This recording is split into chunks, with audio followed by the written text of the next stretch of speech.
UPSC prelims అంటే కేవలం జ్ఞానం మాత్రమే కాదు, అదొక మెమరీ గేమ్ కూడా. ముఖ్యంగా ఇండియన్ పాలిటీ ఆర్టికల్స్ గుర్తుపెట్టుకోవడం ఒక పెద్ద సవాలు. ఈరోజు మనం సిద్ధాంతం లోతుల్లోకి వెళ్లకుండా కేవలం ఆర్టికల్ నంబర్లను, వాటిలోని కీలక అంశాలను పరీక్ష హాల్లో ఖచ్చితంగా గుర్తుకు తెచ్చుకోవడానికి కొన్ని పవర్ఫుల్ ట్రిక్స్, పద్ధతులు మరియు ఎలిమినేషన్ వ్యూహాలను చర్చిద్దాం. మన దగ్గర ఉన్న సోర్సెస్ అన్నీ కూడా ఈ ప్రాక్టికల్ అప్రోచ్ మీదే దృష్టి పెట్టాయి. ఖచ్చితంగా మనం ఈ చర్చను ఒక మెమరీ ట్రైనింగ్ సెషన్ లాగా చూద్దాం. Memory training. అవును, మన మెదడు సమాచారాన్ని విడివిడిగా కాకుండా కొన్ని బ్లాక్స్ లేదా కంపార్ట్మెంట్స్లో గుర్తుంచుకుంటుంది. కంపార్ట్మెంట్స్ లాగా. కరెక్ట్. రాజ్యాంగంలోని ఆర్టికల్స్ యాదృచ్ఛికంగా ఉండవు. అవి కూడా నిర్దిష్ట బ్లాక్స్లో ఒక కథలాగా అమర్చబడి ఉంటాయి. ఈరోజు మనం 3 కీలకమైన బ్లాక్స్పై దృష్టి పెడదాం: యూనియన్ మరియు దాని భూభాగం, పౌరసత్వం మరియు ప్రాథమిక హక్కులు.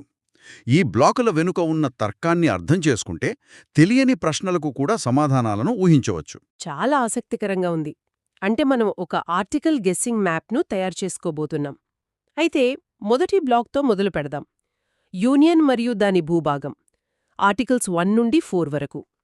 దీని వెనుక ఉన్న మూలసూత్రం లేదా మనం గుర్తుంచుకోవాల్సిన ఒకే ఒక్క వాక్యం ఏమిటి? ఒకే ఒక్క వాక్యం: India is an indestructible union of destructible states. అంటే భారతదేశం విచ్ఛిన్నం చేయగల రాష్ట్రాలతో కూడిన అవిచ్ఛిన్న యూనియన్. అవును, ఈ ఒక్క వాక్యం మనల్ని కనీసం 5 రకాల యూపీఎస్సీ ట్రాప్ల నుండి కాపాడుతుంది. దీన్ని ఒక మానసిక చిత్రంగా మార్చుకుందాం. భారతదేశాన్ని ఒక పెద్ద శక్తివంతమైన అయస్కాంతంగా ఊహించుకోండి. ఓకే, పెద్ద అయస్కాంతం. రాష్ట్రాలు కేవలం ఇనుప ముక్కలు. పార్లమెంట్ ఆ అయస్కాంతాన్ని నియంత్రించే చేయి. ఆ చేయికి ఇనుప ముక్కలను కలపడానికి, విడదీయడానికి, వాటి ఆకారాన్ని మార్చడానికి పూర్తి అధికారముంది. ఇనుప ముక్కలు అభ్యంతరం చెప్పలేవు. ఓ, ఎనాలజీ అద్భుతంగా ఉంది. అయస్కాంతమంటే యూనియన్, శాశ్వతం. కాని ఇనుప ముక్కలు అంటే రాష్ట్రాలు కాదు. సరే, మరి ఈ బ్లాక్లోని ఆర్టికల్స్ 1, 2, 3, 4లను ఒక క్రమంలో ఎలా గుర్తుంచుకోవాలి? వాటి మధ్య తేడా ఏంటి? దానికి ఒక సింపుల్ స్టోరీ ఫ్లో ఉంది. దాన్ని మనం ఐడి, ఎంట్రీ, సర్జరీ, ఫైల్స్ అనే ట్రిగర్ వర్డ్స్తో గుర్తుపెట్టుకుందాం. ID, entry, surgery, files. అవును. మొదటగా ఆర్టికల్ 1. దీని trigger word ID card. ID card. ఇది భారతదేశం యొక్క గుర్తింపు. దేశం పేరు ఇండియా దట్ ఇస్ భారత్ అని చెబుతుంది, మరియు అది యూనియన్ ఆఫ్ స్టేట్స్ అని స్పష్టం చేస్తుంది. ఇక్కడ యూపీఎస్సీ మొదటి ట్రాప్ వేస్తుంది. ఆప్షన్లలో ఫెడరేషన్ ఆఫ్ స్టేట్స్ అని ఇస్తుంది. ఓ, మన అయస్కాంతం ఎనాలజీ గుర్తుంటే ఇది ఫెడరేషన్ కాదని, రాష్ట్రాలకు విడిపోయే హక్కు లేని యూనియన్ అని స్పష్టంగా అర్థమవుతుంది. ఓకే, ఐడి కార్డ్ చూశాం. తర్వాత ఎంట్రీ అంటే ఆర్టికల్ 2. అవును, ఆర్టికల్ 2 ఎంట్రీ అంటే ప్రవేశం. ఇది అతిథి ప్రవేశం లాంటిది. అంటే భారతదేశంలో భాగం కాని బయటి ప్రాంతాలను లేదా కొత్త రాష్ట్రాలను మన దేశంలోకి చేర్చుకోవడం. ఉదాహరణకి ఉత్తమ ఉదాహరణ సిక్కిం. సిక్కింను భారతదేశంలో విలీనం చేసింది ఈ ఆర్టికల్ కిందనే. ఇక్కడ గమనించాల్సిన విషయమేంటంటే ఇది బయటివారి కోసం మాత్రమే. సరిగ్గా ఇక్కడే చాలా మందికి కన్ఫ్యూజన్ వస్తోంది. ఆర్టికల్ 2 కొత్త రాష్ట్రాల గురించి చెప్తోంది, ఆర్టికల్ 3 కూడా కొత్త రాష్ట్రాల ఏర్పాటు గురించి చెప్తోంది. పరీక్షలో ఒత్తిడిలో ఉన్నప్పుడు ఈ రెండింటి మధ్య తేడాను ఎలా గుర్తించాలి? మంచి ప్రశ్న. ఇక్కడే మన 3వ ట్రిగ్గర్ వర్డ్ ఉపయోగపడుతుంది. ఆర్టికల్ 3, దీనికి ట్రిగ్గర్ వర్డ్ సర్జరీ అంటే శస్త్రచికిత్స. సర్జరీ. అవును, ఇది భారతదేశానికి చేసే ఇంటర్నల్ ప్లాస్టిక్ సర్జరీ లాంటిదన్నమాట. అంటే ఇప్పటికే ఉన్న రాష్ట్రాల సరిహద్దులను మార్చడం, 2 రాష్ట్రాలను కలపడం, ఒక రాష్ట్రాన్ని 2గా విడగొట్టడం. ఉదాహరణకు ఆంధ్రప్రదేశ్ నుండి తెలంగాణ ఏర్పాటు. కరెక్ట్. లేదా రాష్ట్రం పేరు మార్చడం. కాబట్టి సింపుల్ లాజిక్: బయటి నుండి చేరిస్తే ఆర్టికల్ 2, లోపల సర్దుబాట్లు చేస్తే ఆర్టికల్ 3. ఈ ప్లాస్టిక్ సర్జరీ చేయడానికి రాష్ట్రాల అంగీకారం అవసరమా? ఎందుకంటే సమాఖ్య స్ఫూర్తి ప్రకారం వారి అభిప్రాయానికి విలువ ఉండాలి కదా. ఇక్కడే మనం మొదట చెప్పుకున్న indestructible union of destructible states సూత్రం దేవర్లోకి వస్తుంది.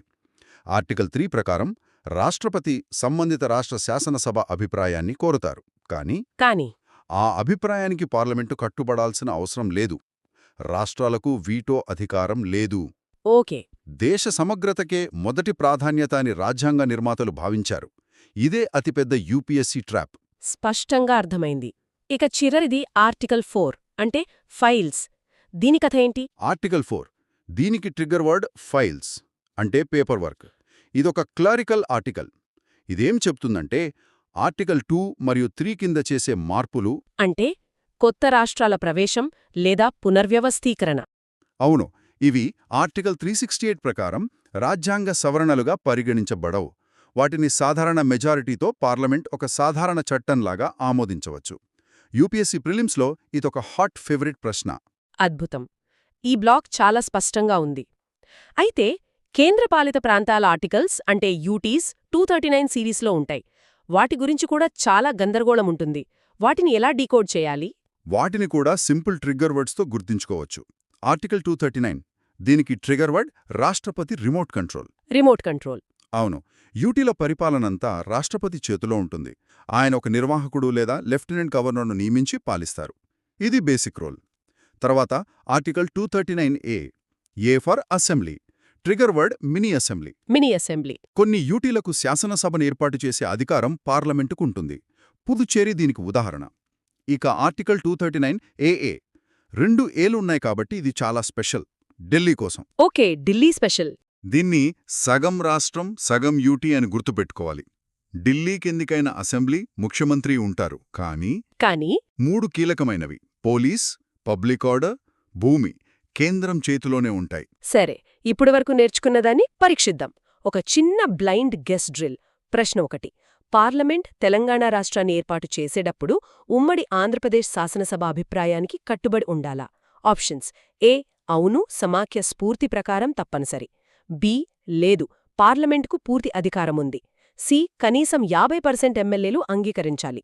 డి రాష్ట్రపతి నిర్ణయమే అంతిమం. సమాధానం స్పష్టంగా బి. ఎందుకు?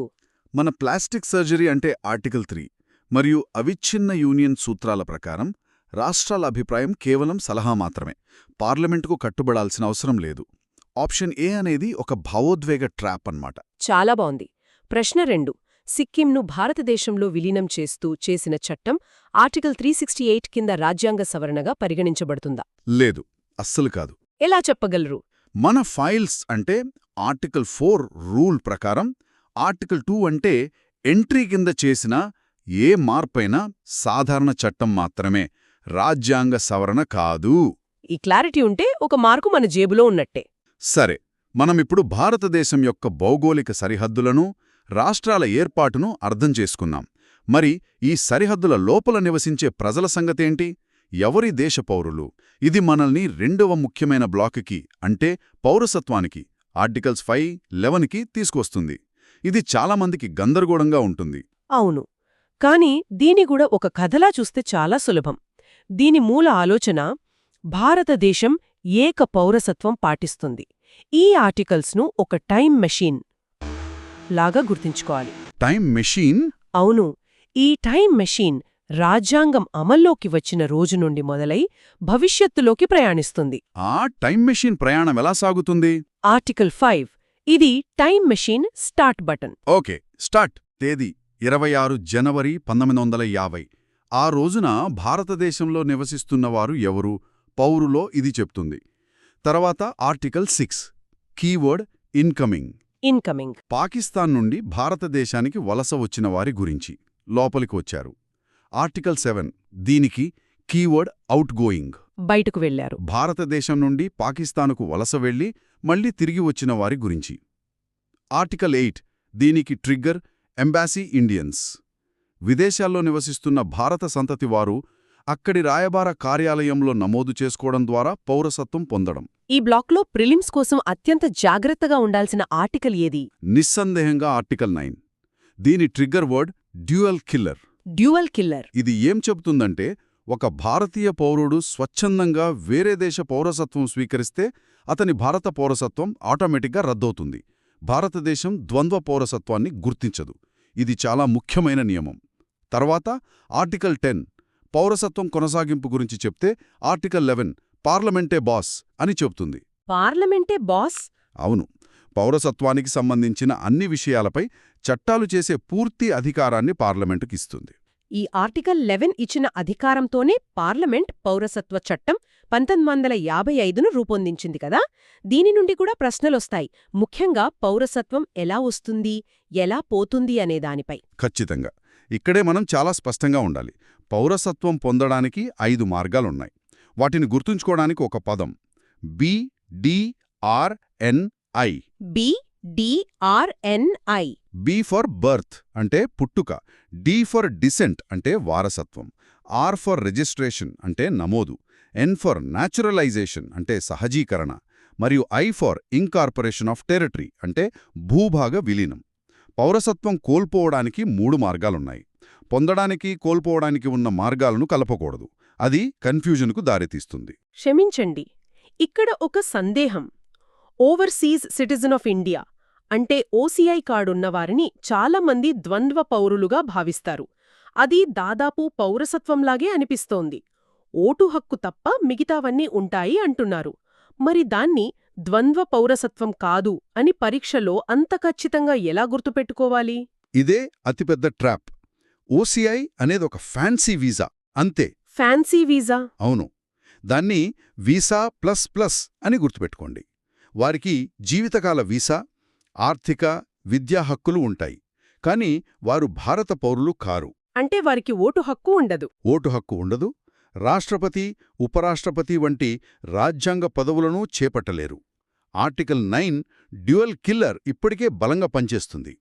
సో ఓసీఐ అనేది పౌరసత్వం కాదు, పౌరసత్వానికి ఒక ప్రత్యామ్నాయం మాత్రమే. చాలా స్పష్టత వచ్చింది. ఇంకొక బ్లైండ్ గెస్ డ్రిల్ ప్రశ్న. ఒక భారతీయ శాస్త్రవేత్త అమెరికాలో గ్రీన్ కార్డ్ పొంది తరువాత అక్కడి పౌరసత్వం కోసం దరఖాస్తు చేసుకొని దానిని పొందారు. ఏ ఆర్టికల్ ప్రకారం అతని భారత పౌరసత్వం తక్షణమే లద్దవుతుంది? ఆప్షన్లు: A article 8, B article 9, C article 10, D article 11. ఇది స్ట్రెయిట్ ఫార్వర్డ్ ప్రశ్న. సమాధానం బి ఆర్టికల్ 9. ఎందుకంటే మన ట్రిగర్ వర్డ్ డ్యూయల్ కిల్లర్ గుర్తుంటే చాలు. అతను స్వచ్ఛందంగా విదేశీ పౌరసత్వం పొందాడు కాబట్టి ఆర్టికల్ 9 ప్రకారం అతని భారత పౌరసత్వం రద్దవుతుంది.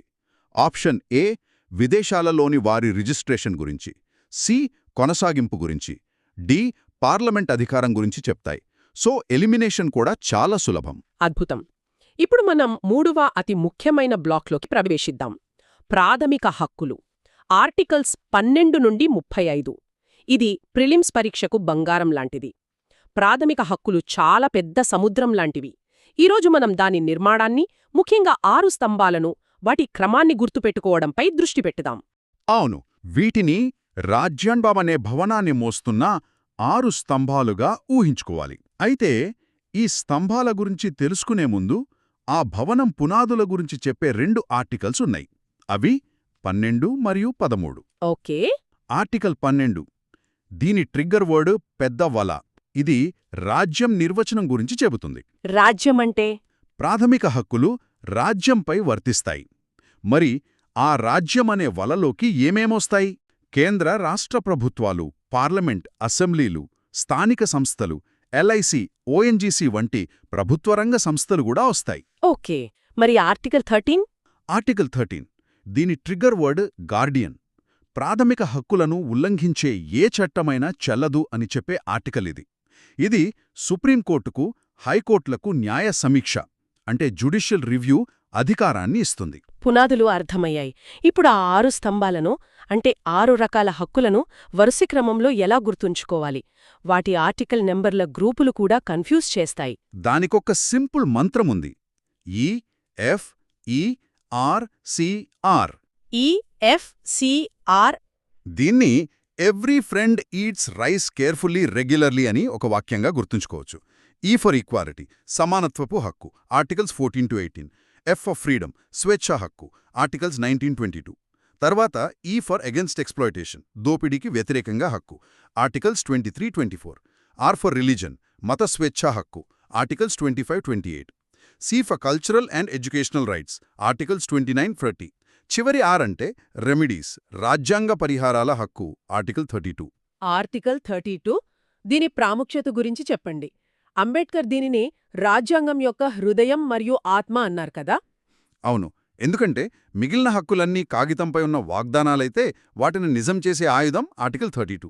ప్రాథమిక హక్కులకు భంగం కలిగితే పౌరులు నేరుగా సుప్రీంకోర్టును ఆశ్రయించవచ్చు. అప్పుడు సుప్రీంకోర్టు కొన్ని ప్రత్యేక ఆదేశాలను జారీ చేస్తుంది. వాటినే రిట్స్ అంటారు. కరెక్ట్. ఆ రిట్స్ పేర్లు చాలా కఠినంగా ఉంటాయి. Habeas corpus, mandamus. వీటిని గుర్తుంచుకోవడానికి ఏమైనా ట్రిక్ ఉందా? ఉంది. 5 రిట్స్ గుర్తుంచుకోవడానికి ఈ వాక్యం ఉపయోగపడుతుంది. HMPCQ. HMPCQ. హ్యాబియస్, మాండమస్, ప్రొబిహిషన్, సర్ట్యురారీ మరియు కో వారంటో.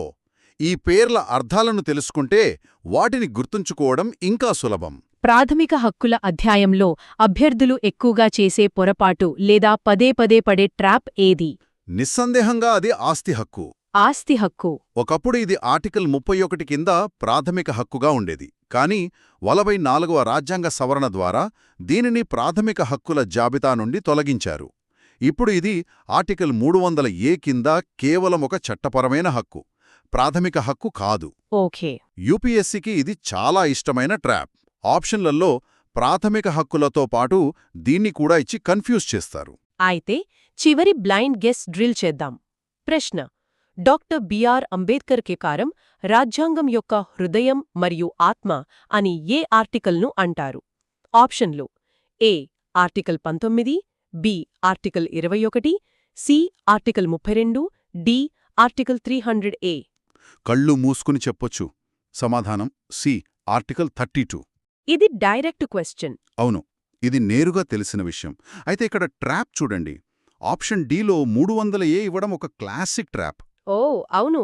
మనం ఇప్పుడే ఆస్తి హక్కు గురించి చర్చించుకున్నాం కాబట్టి ఎవరైనా దాని గురించి ఎక్కువగా ఆలోచిస్తూ ఉంటే పొరపాటున ఆ ఆప్షన్ వైపు మొగ్గు చూపే ప్రమాదముంది. కానీ హృదయం మరియు ఆత్మ అనే కీవర్డ్స్ ఆర్టికల్ 32కు మాత్రమే సంబంధించినవి. ఈరోజు మనం చాలా మెమరీ ట్రిక్స్ నేర్చుకున్నాం.